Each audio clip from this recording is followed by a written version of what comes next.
očitno je šlo pač za eno neko kršenje pravic, kar se tiče posredovanja informacij v javnost.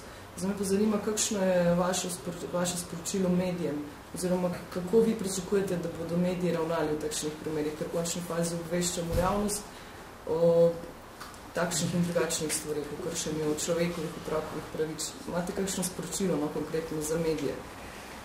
Ja, dvakrat smo ga že ponovili, pa bom še tretjič. Varuh človekovih pravic bo neprestano, tudi v bodoče, bdel nad tem, kako se poroča o otrocih. In kakršnokoli razkrivanje identitete otrok z namenom senzacionalističnega pisanja in brez odobritve njihovega zakonitega zastopnika, čeprav tudi ob odobritvi zastopnika ni zadeva čisto jasna.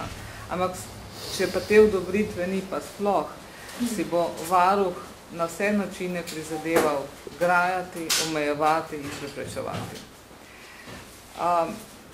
Kako boste mediji se na to odzvali, je seveda od varuha prav malo odvisno, bojim se, da premalo.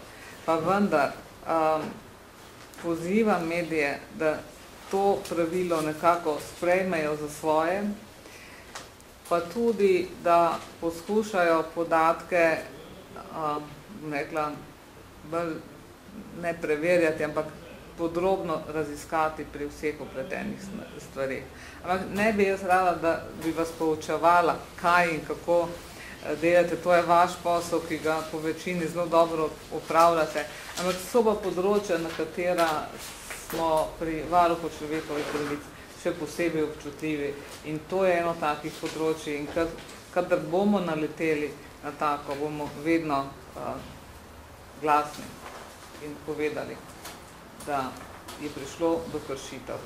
In kot je bilo že prej omenjeno, prizadevali si bomo, da bodo tovrstne kršitve postale sankcionirane. In upamo, da nas bodo pač tisti, ki o tem odločajo, v tem tudi podprli.